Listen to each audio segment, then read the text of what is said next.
সবাইকে স্বাগত জানাচ্ছি মাছরাঙা টেলিভিশনের নিউজ শুট বিশেষ আয়োজন ভোটের বাংলাদেশে। আজ আমরা আছি গোলাপগঞ্জ বিয়ানীবাজার নিয়ে গঠিত সিলেট 6 আসনে। এই আসনটি প্রবাসী অধ্যুষিত আছে, প্রাকৃতিক সম্পদে ভরপুর এবং কৃষি নির্ভর। এই আসন নিয়ে আমরা জানবো এই আসনের ভোটারদের প্রত্যাশার কথা, জানবো ভোটারদের প্রার্থীরা কী ধরনের প্রতিশ্রুতি দিচ্ছেন। আমাদের সাথে আছেন বিএনপি মনোনীত প্রার্থী এমরান আহমেদ চৌধুরী, আছেন গণ অধিকার পরিষদের প্রার্থী জাহিদুর রহমান এবং একজন সিনিয়র সাংবাদিক এই উপজেলারই এম আব্দুল জলিল। আমাদের সাথে বিএনপি মনোনীত প্রার্থী এমরান আহমেদ চৌধুরী আছেন, তার কাছে জানতে চাবো এই আসনটি নিয়ে তার পরিকল্পনার কথা। জনাব এমরান আহমেদ চৌধুরী, এই গোলাপগঞ্জ বিয়ানীবাজার নিয়ে আপনার পরিকল্পনা কি? ভোটারদের আপনি আসলে কী ধরনের প্রতিশ্রুতি দিচ্ছেন? বেসিক্যালি এই আসনটা প্রবাসী অধ্যুষিত এবং এই এলাকার কৃষি নির্ভর, আপনি যেটা বলছেন প্রাকৃতিক সম্পদ, কিন্তু আমরা যেভাবে উন্নত হওয়ার কথা ছিল এই এলাকাটা অনেক উন্নত হয়ে গেছে। একসময় প্রবাদ ছিল যে সিলেটের মাঝে কোনো জায়গায় গেলে যেখানে কোমর ভেঙে যায় সেটা হচ্ছে গোলাপগঞ্জ এবং বিয়ানীবাজার। তো এই যে দুরাবস্থা, এটা থেকে মানুষ রক্ষা পেতে চায়, এটাই আমাদের প্রধান পরিকল্পনা। রাস্তাঘাটের অবস্থা যে করুণ দশা, সেটা বাসায় বলা প্রকাশ করতে পারবো না। আপনি নিজেই দেখেছেন যে ওই যে আমাদের আগের বিএনপি সরকারের সময় যেসব কাজগুলো হয়েছে, পরবর্তীতে আর এইগুলাতে এই কাজ হয় নাই, এমনকি কোথাও কোনো ধরনের মেনটেন্যান্স পর্যন্ত কাজ হয় নাই। তাছাড়া আমাদের এই যে কুশিয়ারা তীরবর্তী অঞ্চল যেটা, এটা এখনও অনেক অনুন্নত রয়ে গেছে। এটা মনে হয় এটা হাওর অঞ্চল, কিন্তু হাওর অঞ্চলের মধ্যে মানুষ যে বাস করবে সেই বাস করার মতো অবস্থা নেই। সব কিছু মিলিয়ে অত্যন্ত দুরাবস্থা। প্রথমেই আমাদের কানেক্টিভিটি এবং কমিউনিকেশনটা এটা ভেরি ইম্পর্ট্যান্ট এই এলাকার জন্য। আমরা প্রথমেই চেষ্টা করব মানুষকে যাতে যোগাযোগ ব্যবস্থাটা উন্নত করা যায় সেটাই। তার পরবর্তীতে আমরা যে কুশিয়ারা তীরবর্তী অঞ্চল যে হাওর অঞ্চল, এই এলাকাকে আমরা চাচ্ছি একটা পর্যটন এলাকা করলে এলাকার মানুষের জীবনযাত্রার মান বৃদ্ধি পাবে এবং মানুষের ব্যবসা বাণিজ্যের প্রসার হবে। সেটা আমার পরিকল্পনার মধ্যে একটা আছে। ওইদিকে একটা ব্রিজ করে যাতে মানুষকে ওইদিকে নেওয়া যায়। পাশাপাশি বিয়ানীবাজার এবং গোলাপগঞ্জের এই যে খনিজ সম্পদ, যেটা এই গ্যাস দিয়ে সারা বাংলাদেশ চলে, কিন্তু আমাদের নেত্রী বেগম খালেদা জিয়া বলেছিলেন যে গোলাপগঞ্জ বিয়ানীবাজারের জনগণেরকে গ্যাস দিয়ে যা থাকবে তা বাইরে যাবে। পরবর্তী সরকার সেগুলো আর রাখে নাই। আমরা চাচ্ছি সেইটা বাস্তবায়ন করতে, যাতে বিয়ানীবাজার গোলাপগঞ্জের ঘরে ঘরে গ্যাস দিতে। কারণ এই গ্যাস আমাদের মাটির নিচে, আমাদের মাটি থেকে উঠে। আমরা চাচ্ছি এটা রাষ্ট্রের সম্পদ হোক, কিন্তু এলাকার মানুষজন উপকৃত হবে সেটা আমরা চাই এবং জনগণ সেটা চায়, এবং সেটাই আমাদের অন্যতম একটা প্রধান দাবি। পাশাপাশি আমরা প্রবাসীরা যারা আছেন তারা আরও বেশি করে যাতে দেশে আসতে পারেন, এর জন্যই রাস্তাঘাট ভালো হলে তারা দেশে আসতে পারবে, চাইবে। পাশাপাশি চিকিৎসা ব্যবস্থা, এটা একটা ফ্যাক্টর। আরেকটা ব্যাপার আমি পরিকল্পনা নিয়েছি আমাদের পক্ষ থেকে, বা আমার এই নির্বাচনী এলাকার পক্ষ থেকে, যে প্রবাসীরা অনেক সহায় সম্পদ করে বিদেশে চলে যায়। পরবর্তীতে দেখা যায় এই সম্পদগুলো বিভিন্নভাবে প্রতিবেশী বা হোক আর লোকাল প্রভাবশালীরা হোক এই গাছ করে ফেলে। এটা একটা সমস্যা এখানে। আমি চাচ্ছি যে আমার নেতৃত্বে আমরা একটা আইন সেল করবো, যে আইন সেলের মাধ্যমে তাদেরকে আমরা এই প্রয়োজনীয় আইনগত সহায়তার মাধ্যমে তাদের সহায় সম্পত্তি এবং তাদের জানমালের যাতে নিরাপত্তা অনড় থাকে সেটুকু ব্যবস্থা করা, এটাই আমাদের পরিকল্পনা। ধন্যবাদ এমরান আহমেদ চৌধুরীকে। শুনছিলাম বিএনপি মনোনীত প্রার্থী এমরান আহমেদ চৌধুরীর তার পরিকল্পনার কথা। আমাদের সাথে গণ অধিকার পরিষদের প্রার্থী জাহিদুর রহমান আছেন। আমি এখন শুনবো তার এই উপজেলার এবং এই আসনটি নিয়ে তার পরিকল্পনার কথা। তিনি কি চিন্তা করছেন, তিনি নির্বাচিত হলে এই আসনটিকে কিভাবে তিনি সাজিয়ে তুলবেন। জনাব জাহিদুর রহমান, এই আসনটি নিয়ে আসলে আপনার পরিকল্পনা কি?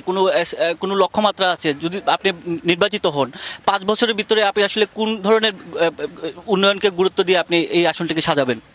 আসসালামু আলাইকুম সুপ্রিয় দর্শক মণ্ডলী, সবাইকে আমার সালাম ও শুভেচ্ছা। সর্বপ্রথম আমরা স্মরণ করি যে 60 শহীদ আমাদের এই গোলাপগঞ্জ উপজেলার সবার মাগফিরাতের জন্য আমি কামনা করি। আসলে আমাদের অনেক পরিকল্পনা আছে, পরিকল্পনা থাকতে পারে, ব্যাপার হচ্ছে যে কতটুকু বাস্তবায়ন করা সম্ভব। আমরা কিন্তু বিগত বা এখনও আমরা অনেক প্রতিশ্রুতি দেখি, বা নির্বাচন আইলে অনেক কিছু আমরা দেখি। একটা প্রচলিত হলো নির্বাচন তকি, একটা নির্বাচনীয় তকি সবাই ফিন্দা লাগে। কিছু নির্বাচনীয় নমাজও আছে যেগুলি অজু ছাড়াও নমাজটা পড়া যায়। একটা প্রতারণার মাঝে আছে মানুষ। আমাদের যে পরিকল্পনা, আমরা যেটা প্রস্তুতি দিব, এটা ইনশাল্লাহ আমরা বাস্তবায়ন যেটা করতে পারবো, শুধু এটার প্রতিশ্রুতি দিব। সর্বপ্রথম হইল আমাদের এলাকার জনগণের অধিকার নিশ্চিত করা। আমরা দেখি বিভিন্ন এলাকাতে বিভিন্ন জনগণের এদের সুবিধা থেকে বঞ্চিত, এদের নাগরিক অধিকার দিতে হবে। এখানে কোনো রাজনৈতিক পরিস্থিতি, কোনো সামাজিক কোনো অর্থনৈতিক পরিস্থিতি থাকবে না, সবাই অধিকার সমান থাকবে একজন বাংলাদেশের নাগরিক হিসাবে। দ্বিতীয় হইল আমার ইমরান ভাই যেগুলি বলছে, এখানে দীর্ঘদিন থেকে আমাদের এলাকাটা অবহেলিত। একটা হইল আমাদের গড়ে গড়ে গ্যাস দিতেই হবে, এটা ঠিক সরকারের সম্পদ, কিন্তু সরকারের সম্পদের আগে এটা আমাদের এলাকার আমাদের জনগণের সম্পদ। আমাদের জনগণের সম্পদ এটা কীভাবে বিতরণ করা হয়, আমাদের গড়ে গড়ে যতক্ষণ পর্যন্ত গ্যাস গেছে না, এটা আমরা ইনশাল্লাহ নির্বাচিত হইলে আমরা নিশ্চিত করব। আমরা চাই যে একটা ন্যায়ভিত্তিক অন্তর্বর্তী গোলাপগঞ্জ এবং বিয়ানীবাজার, যেখানে আমরা ন্যায্য একটি জনবান্ধব শাসন ব্যবস্থা থাকে, প্রশাসন থাকবে সবার জন্য, একাধিক কোনো ব্যক্তির কোনো রাজনৈতিক দলের প্রশাসন থাকতে পারবে না, ন্যায্য বিচার সবার জন্য থাকবে।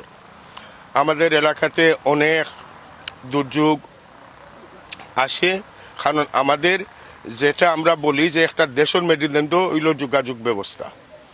ইমরান ভাই যে ব্যবস্থা হাওর এলাকাতে আমাদের যেটা রিভার বেল্টে বলি, অনেক এলাকাতে আমি গেছি, ইনো যোগাযোগ কোনো ব্যবস্থা নাই।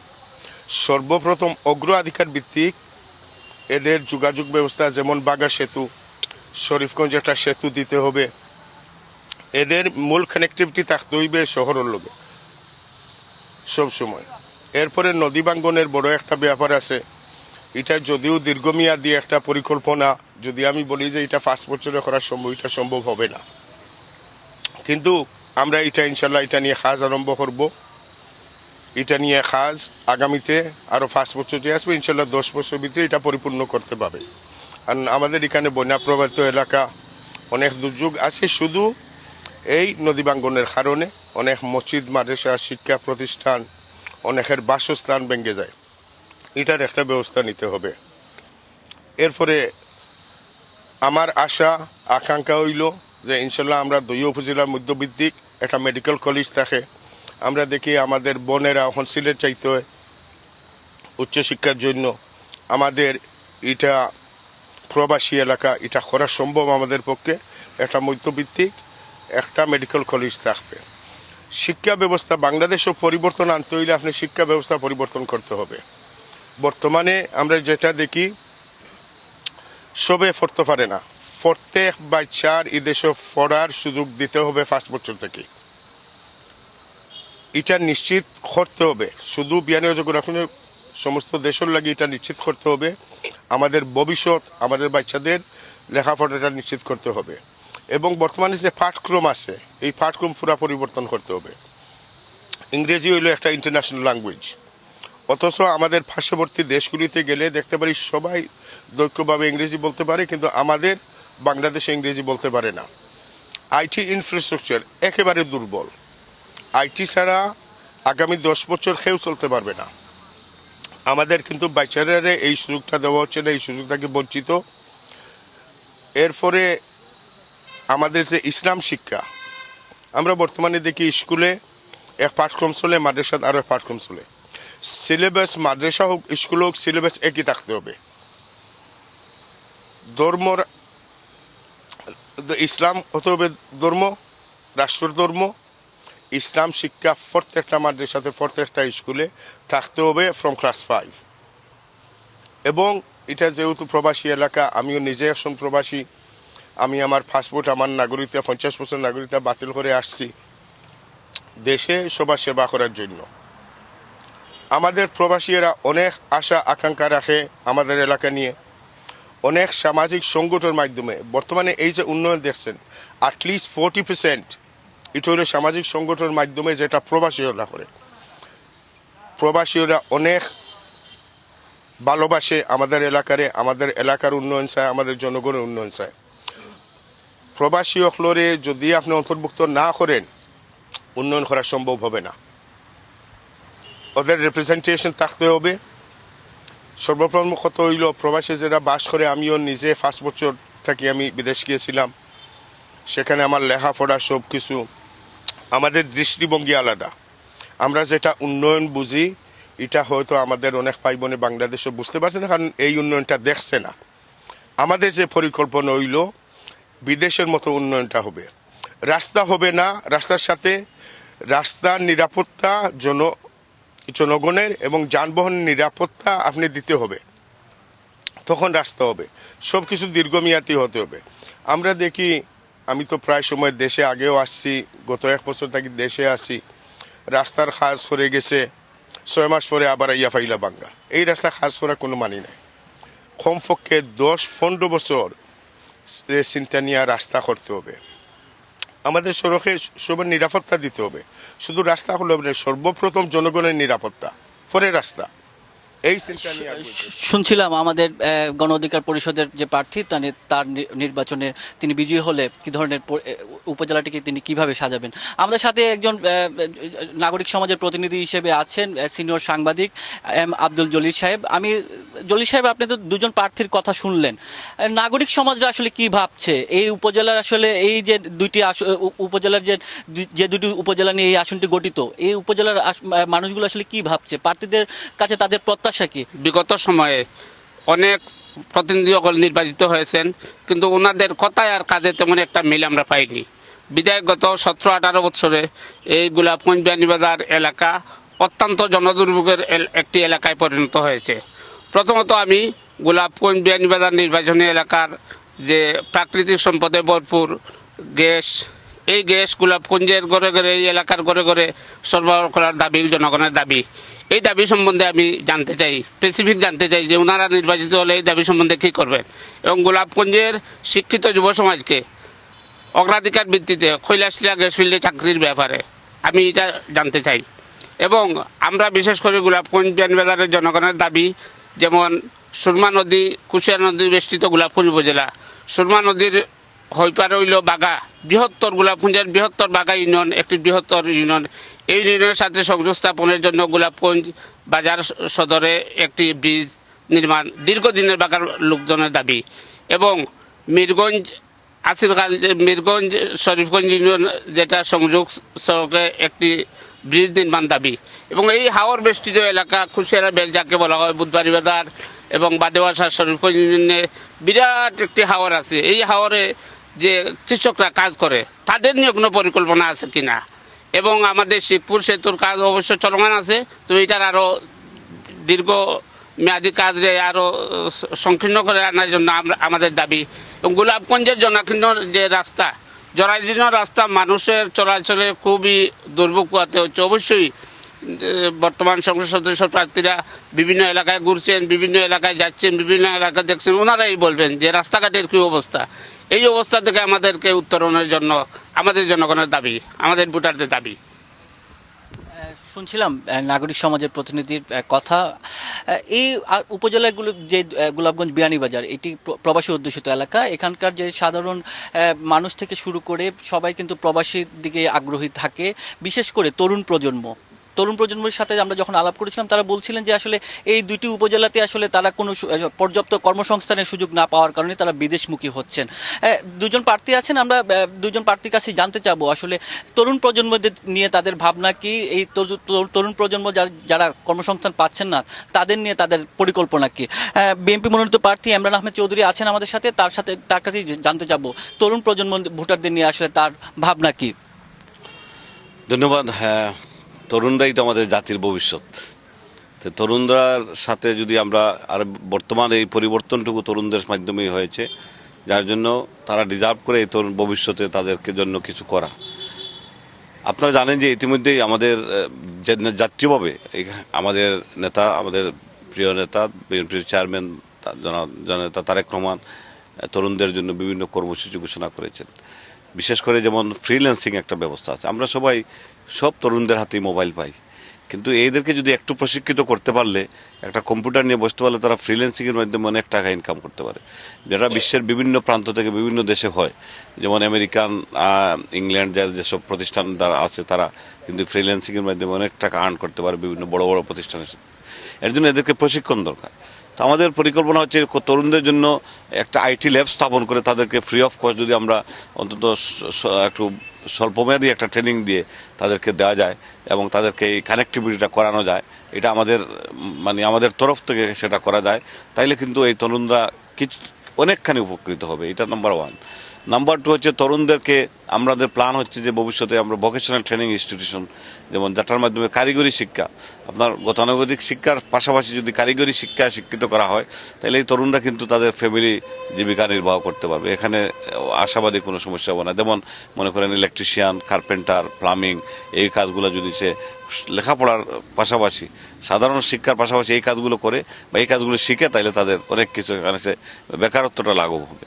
আর প্রবাসে যাওয়ার কথা যেটা বলছেন, আমি ব্যক্তিগতভাবে প্রবাসে যাওয়ার বিরোধিতা করি না, কারণ প্রবাসে অনেক ভালো, তারা সেখানে গিয়ে অনেক জ্ঞান অর্জন করতে পারবে।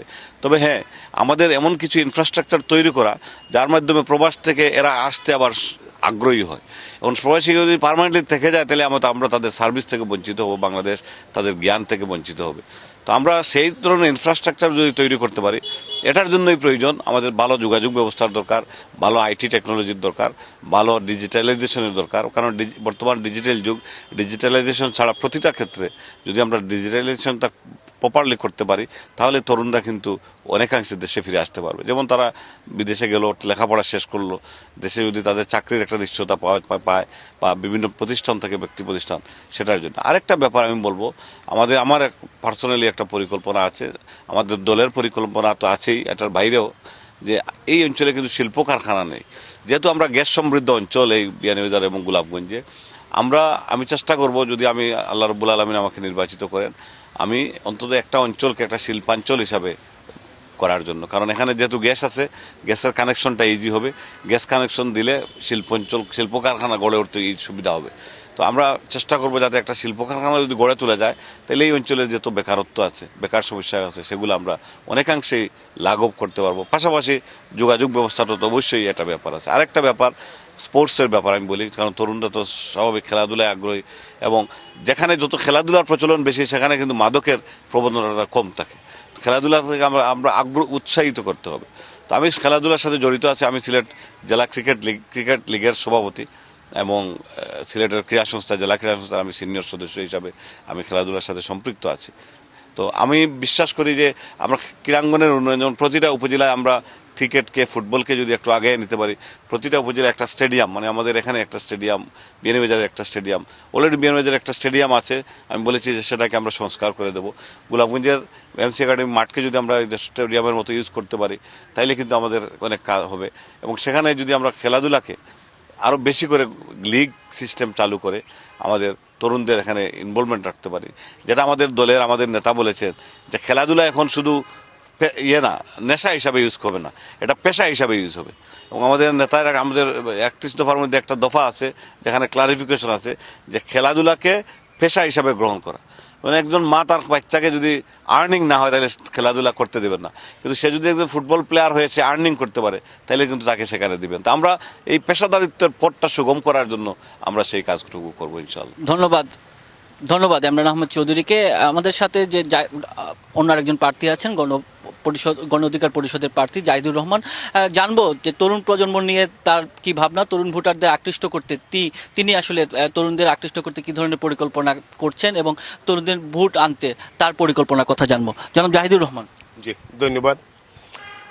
তরুণরা হইল আমাদের বাংলাদেশের ভবিষ্যৎ, যে কোনো দেশের ভবিষ্যৎ তরুণদের যদি আমরা ফ্যাসিলিটেট না করতে পারি, বর্তমানে আমরা যেটা দেখছি, বিশেষ করে আমাদের সিলেট অঞ্চলে আমাদের তরুণেরা লেখাপড়া শেষ হতে একটা চিন্তা থাকে যে এরা দেশে বাইরে কিভাবে যাইব। আমরা সর্বপ্রথম একটা ইনফ্রাস্ট্রাকচার তৈরি করতে হইব, যাতে ওদের বাইরে যাওয়ার এই পরিকল্পনা থেকে বিরত থাকে। যদি বাইরে যায়, তাহলে লেখাপড়া করার জন্য যাবে, উচ্চ লেভেলের শিক্ষা করিয়া আবার দেশে আসিয়া দেশের ভবিষ্যৎটা গড়বে, সেখানে থাকবে না। আমি যেহেতু অনেক স্টুডেন্ট, বিশেষ করে আমাদের প্রবাসী যারা যুক্তরাজ্য যায়, অনেক স্টুডেন্ট নিয়ে কাজ করি, দুঃখের সাথে বলতে হয় যে আমাদের মেধাবী ছাত্ররা সে দেশে গিয়ে নিম্ন স্তরে কাজ করতে হয়, অথচ ইন্ডিয়া, মালয়েশিয়া, সিঙ্গাপুর, চায়না, এদের ছাত্ররা গেলে উচ্চ লেভেলের চাকরি করে। কোন কারণে? এই যে প্র্যাকটিক্যাল এক্সপিরিয়েন্স, প্রশিক্ষণ, এটা আমাদের সিলেবাসে নাই। আর এটা শুধু আমার আশা হইল ইনশাল্লাহ যদি আমি নির্বাচিত হই, 2টা উপজেলায় 2টাতে প্রশিক্ষণ কেন্দ্র থাকবে।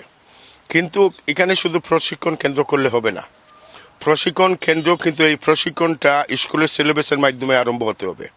হঠাৎ করে আপনি স্কুল থেকে আসলে বাইর করে বললেন যে আপনি ইলেকট্রিশিয়ান হয়ে যান, it's not possible, practically possible নয়। আমরা যখন স্কুলে লেখাপড়া করি সেকেন্ড ইয়ার থেকে তারা 3 বছর একটা কোর্স হোম ইকোনমিক্স বলতো। এটাতে বেসিক নেসেসিটি যেটা জনসাধারণ যেটা সবসময় আপনার প্রয়োজনীয়, যেমন রান্না করা, সেলাই করা, আপনার একটা কারেন্টের লাইন এক জায়গা থেকে আর জায়গা, বেসিক নেসেসিটি যেটা আপনার ঘরে সবসময় প্রয়োজন পড়ব, এইটা থেকে আরম্ভ করতে হবে। নিজের ঘরে কিছু কাজ করতে কোনো লজ্জা নাই। তখন ওদের একটা প্র্যাকটিক্যাল একটা এক্সপিরিয়েন্স, একটা চিন্তা আসে যে হয়তো আমি ইলেকট্রিশিয়ান হইব, হয়তো আমি মেডিকেল লাইনে পড়বো, হয়তো এই লাইনে পড়বো। এটার ধারাবাহিকতা আপনি প্রশিক্ষণ কেন্দ্র করতে হবে। মানে আপনি যদি যে মেডিকেল স্টুডেন্ট নিয়ে বলেন যে না ইলেকট্রিশিয়ান হবে, নট পসিবল। আপনার প্রথম শিক্ষা ব্যবস্থাটা সঠিক করতে হবে, এর পাঠক্রম সঠিক করতে হবে। প্রশিক্ষণ কেন্দ্র অবশ্যই জরুরি, কারণ আমাদের যে ছোটো ভাইয়েরা বোনেরা যে বর্তমানে প্রবাসে যায়, এদের কোনো প্র্যাকটিক্যাল এক্সপিরিয়েন্স না থাকায় নিম্ন স্তরে কাজ করতে হয়। আজকে যদি ইলেকট্রিশিয়ান কোয়ালিফাইড হয়ে যায় একজন, হিউজ একটা ডিমান্ড আছে বিদেশে, এটা কাজও লাগাইতে পারে। এর যে ইনকাম, এই ইনকামের মাধ্যমে এর সমস্ত টিউশন ফি দিতে পারে, ভালো মতো থাকতে পারে, দেশেও কিন্তু কিছু টাকা নিয়ে আসতে পারবে এই লেখাপড়া শেষ করার পরে। এইরকম চিন্তা নিয়ে আমরা প্রশিক্ষণ কেন্দ্র করব ইনশাল্লাহ। আর আরও কিছু আমি অ্যাড করি, আমরা কিন্তু অনেকরে আমরা সুযোগ দেই না। আলহামদুলিল্লাহ আজকে যুক্তরাজ্যে আমাদের এই এলাকার অনেক এমপি যুক্তরাজ্য সংসদে আছে, অথচ বাংলাদেশে আসলে কোনো সুযোগ দেওয়া হয় না এদেরকে। এত মেধাভিত্তিক আমাদের ভাই বোনেরা আছে, এদেরকে যদি সুযোগ দেওয়া হইতো তাহলে আপনি দেখলেন যে কীভাবে বাংলাদেশটা পরিবর্তন করা সম্ভব। আমরা তো সুযোগ দেই না, ওদেরকে আমরা ওয়েলকাম জানাইতে হইব, ভালো একটা চাকরি নিশ্চিত করতে হইব, ভালো একটা ইনকাম নিশ্চিত করতে পারবো। এবং আমাদের লোকাল এলাকা বিয়ানীবাজার এবং গোলাপগঞ্জে যত সরকারি প্রকল্প আছে, এই প্রকল্পতে সর্বপ্রথম অধিকার দিতে হবে, প্রাধান্য দিতে হবে আমার এলাকার ছেলেমেয়েরা। ওরা যখন লেখাপড়া শেষ করবে ওদের চাকরি নিশ্চিত করতে হবে। আপনি দেশও ইনভেস্টমেন্টটা কীভাবে আপনি যদি এই সুযোগ না করে দেন। ধন্যবাদ। সরি, ধন্যবাদ এম জাহিদুর রহমানকে। আমাদের সাথে নাগরিক সমাজের একজন প্রতিনিধি আছেন এম আব্দুল জলিল সাহেব। আমি তার কাছে জানতে চাবো এই আসনের সাধারণ যারা নাগরিক আছেন এবং তরুণ সমাজ আছেন তারা কি ভাবনা চিন্তা করছেন, আসলে তরুণ প্রজন্মের কি প্রয়োজন, এখানকার যারা তরুণ প্রজন্ম আছে তাদের আসলে কি প্রয়োজন আছে, যারা এখানে নির্বাচিত প্রতিনিধি হবে তাদের কাছে তাদের চাওয়া কি, আপনি কি মনে করেন? লেখাপড়া করার পরে এখানে পর্যাপ্ত পরিমাণ কাজ নাই, কাজের অভাব, ইন্ডাস্ট্রির অভাব। যদি বৃহত্তর সিলেটে কোনো ইন্ডাস্ট্রি নাই, হবিগঞ্জ এলাকায় ইন্ডাস্ট্রি, এই এলাকায় কোনো ইন্ডাস্ট্রি নাই। আমাদের গোলাপগঞ্জ বিয়ানীবাজার কৈলাসিলা গ্যাস ফিল্ড এখানে অবস্থিত, এখানে গ্যাস সমৃদ্ধ এলাকা, এখানে মিল ইন্ডাস্ট্রি করা অত্যন্ত সহজ। এখানে আমাদের তরুণ প্রজন্মের চাকরির প্রয়োজন, যোগ্যতা অনুযায়ী চাকরির প্রয়োজন, এবং কৃষকদের একটা কৃষি নির্ভরশীল এলাকা, কৃষিজাত দ্রব্য এখানে সহজলভ্য করে দেওয়া, এটাই আমাদের কাম্য। শুনছিলেন দুজন প্রার্থী এবং নাগরিক সমাজের ভাবনা। পরবর্তীতে অন্য কোনো আসন নিয়ে আবারও আপনাদের সামনে হাজির হব সেই প্রত্যাশায় আজ এখানেই বিদায় নিচ্ছি।